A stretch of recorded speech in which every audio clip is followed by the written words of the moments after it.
Przedstaw proszę swoją dotychczasową drogę jako reżysera i powiedz parę słów o planach na przyszłość. Tak naprawdę skończyłem studia prawnicze najpierw w Toruniu na UMK.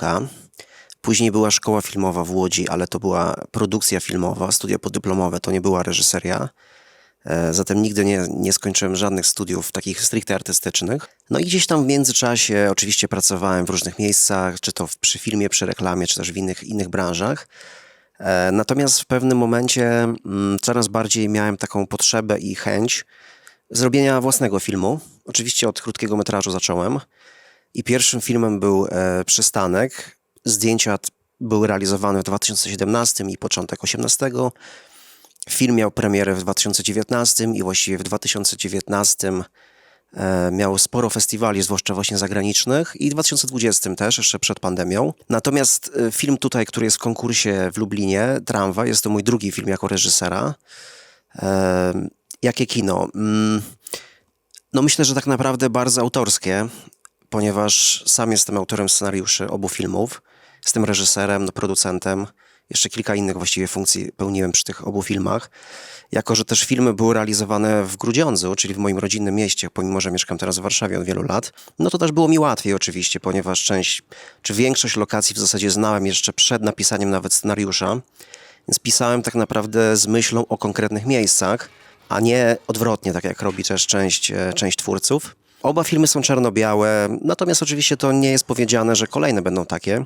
Przystanek ma 15 minut, Tramwaj 22 minuty. Tramwaj miał premierę na festiwalu Martowski Belgrade Documentary and Short Film Festival w marcu tego roku. Od tego czasu do teraz, czyli tam blisko rok, zaliczył gdzieś ponad 20 festiwali. Lublin jest trzecim festiwalem w Polsce, na którym jesteśmy w konkursie, natomiast pozostałe to są zagraniczne. Oczywiście było kilka nagród, jeszcze kilka festiwali przed nami, o których już wiem, ale jeszcze tego nie ogłosiłem. Zobaczymy w następnym roku, natomiast jeszcze wrócę do tego, jakie kino. Po pierwsze, tak jak powiedziałem, autorskie. Myślę, że jednak w dużej mierze minimalistyczne. Gdzieś tam, inspiracje są bardzo szerokie tak naprawdę, więc to trudno nawet kilku reżyserów wymienić. Sporo rzeczy oglądam, gdzieś tam wyszukuję też mniej znanych twórców, którzy nie są rozpoznawalni i znani w Polsce. Akurat Tramwaj gdzieś tam trochę może czuć taką inspirację latami 50., 60., chociażby przez to, jaki zastosowałem aspekt ratio, czy 4:3 format obrazu, ale nie tylko. Trochę ten film być może, nie wiem jak wy tutaj odbieracie, natomiast być może on trochę wygląda jakby był z innej epoki nieco i przez fakt doboru pewnych lokalizacji, ale też przez pewną stylistykę, która jest w tym filmie. Natomiast co chciałbym robić? Na pewno chcę zrobić jeszcze 1 albo 2 krótkie metraże. Myślę, że takie bardziej, przynajmniej na ten moment tak uważam, że bardziej eksperymentalne niż Tramwaj, ponieważ Przystanek był taki, ja to zaliczam do takiego kina niszowego bardziej. Tramwaj jest bliżej kina klasycznego. Oczywiście ma tam elementy, które troszeczkę go oddalają od tego kina klasycznego. Natomiast kolejny film chciałbym zrobić raczej taki, troszeczkę spróbować jeszcze pewnych rzeczy, żeby móc później, już być może przy dużym metrażu, przy pełnym metrażu, wznieść jeszcze ten film na wyższy poziom. No i krótki metraż oczywiście jest do tego najlepszym takim, powiedzmy, materiałem badawczym, czy próbą, żeby to spróbować i wypróbować wszystko. Mam pewne pomysły, zobaczymy generalnie. Chciałbym zrobić zdjęcia do następnego filmu w następnym roku, to na pewno. Czy masz temat przewodni w swojej twórczości?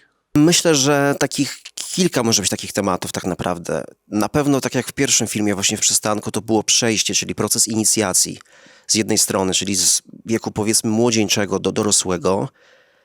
Tam też było w zasadzie kino drogi. Tu w pewnym sensie też jest tak naprawdę. W Tramwaju ja bym powiedział, że tutaj bardziej jest brak odwagi, jakieś takie niespełnienie życiowe.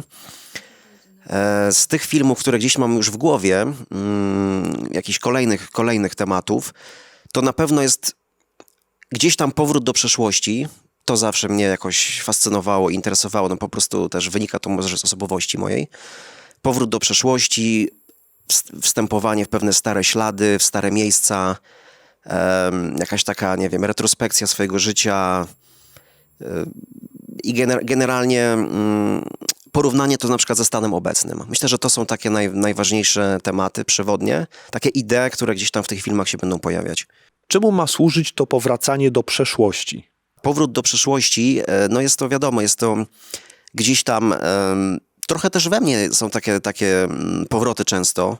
Zastanawiam się, dlaczego na przykład podejmuję pewne decyzje, dlaczego moja osobowość jest taka, a nie inna, z czego to wynika. Oczywiście zostało to wszystko ukształtowane w dużej mierze w przeszłości. W sposób, w jaki zostałem wychowany, w jakim miejscu się wychowywałem, z kim się spotykałem, wszystko jak się w życiu pewne rzeczy wydarzyły. I ma to duży wpływ na to, jakim jesteśmy teraz ludźmi. Stąd bohaterka też, ten Jacek, którego nas spotyka w tramwaju, rzeczywiście jest takim trochę katalizatorem dla uwolnienia pewnych no, takich retrospekcji, czy powrotu do pewnych emocji, które gdzieś tam nie zostały przepracowane w tej bohaterce. No i spojrzenia na swoje życie z perspektywy stanu obecnego. W ramach oczywiście ku przeszłości, ale też w odniesieniu do tego, jak jest teraz.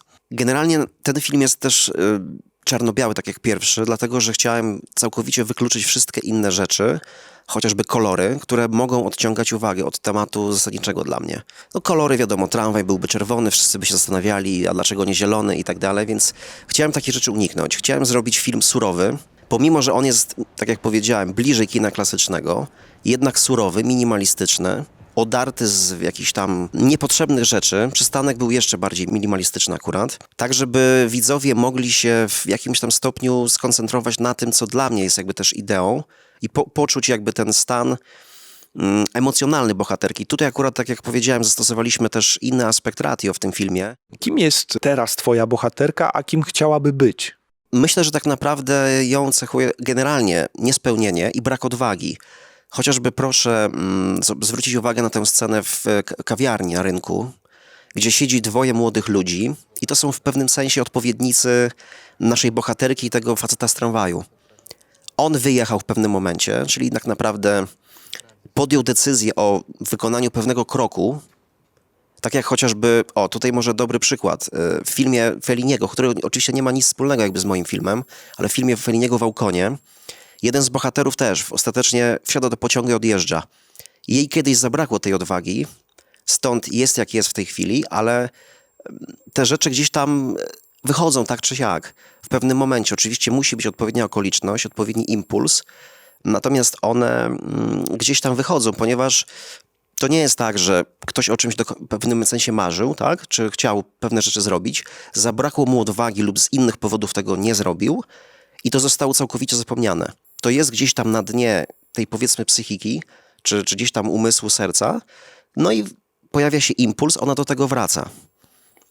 I jest tej bohaterce niespełnienie tak naprawdę. I oczywiście nie bez powodu wybrałem geografię, która kojarzy się oczywiście z przestrzenią, ze światem, z podróżą, z jakimś ruchem, tak? Stąd też te buty w sklepie. Patagonia oczywiście, no to jest, akurat to też jest moje osobiste marzenie, więc to nie musiałem daleko szukać, natomiast to się kojarzy z czymś, z taką wolnością po prostu. Natomiast ona jest w kieracie pewnych obowiązków, tak jak chociażby ten tramwaj, tak? Jeździ według pewnego rozkładu na określonych torach, w odpowiednich godzinach, no tak ona funkcjonuje też. Szkoła, dzwonek, lekcje, plan lekcji, odwieźć syna czy zawieźć, tak, śniadanie i tak dalej. To są takie rutynowe obowiązki dnia codziennego. I to jest stąd też ten tramwaj, tak, się pojawił jako ta metafora. Ona właśnie w tym śnie wymyśliłem coś takiego, że no, jest to na pętli oczywiście, jakieś tam realizowane te zdjęcia były na pętli tramwajowej. Jest sama, co istotne, tak, bo wcześniej oczywiście jest z innymi pasażerami w tramwaju i rzeczywiście wychodzi z tego tramwaju, czyli próbuje wyjść jakby z tego układu, w którym teraz tkwi. Są ostrzeżenia. Pierwsze, odwraca się, prawda? Drugie, kiedy tramwaj już zamyka drzwi i odjeżdża. No i to jest wszystko podszyte ogromnym lękiem, strachem, co do tego, jak by było, gdyby jednak wykonać pewne ruchy, pewne zmiany.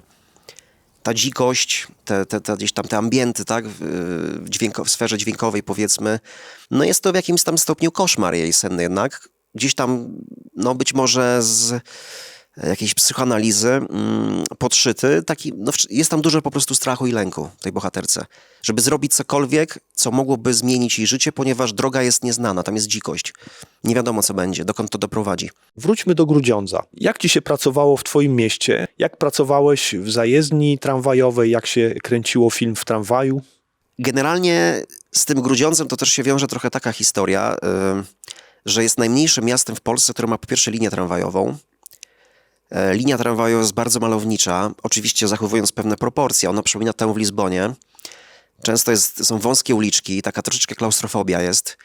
Ten tramwaj gdzieś tam przemyka dosłownie centymetry obok zaparkowanych samochodów.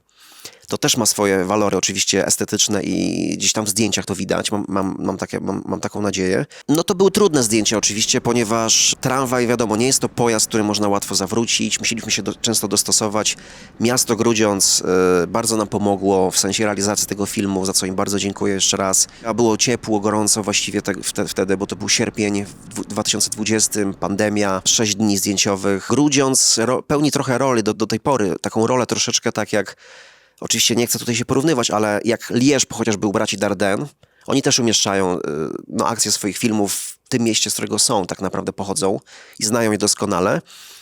No lub tak jak kiedyś u jednego z moich pisarzy, właściwie takich ulubionych i inspiracja też dla mnie, Faulknera, kraina w stanie Mississippi, tak, wykreowana przez niego, gdzie właściwie ci bohaterowie się pojawiają w kolejnych powieściach zupełnie w innym charakterze. Gdzie być może będę tworzył taki mały po prostu, taki swój mikrokosmos w tym Grudziądzu. Być może inne filmy będą trochę też w innych miejscach. Trudno powiedzieć jeszcze.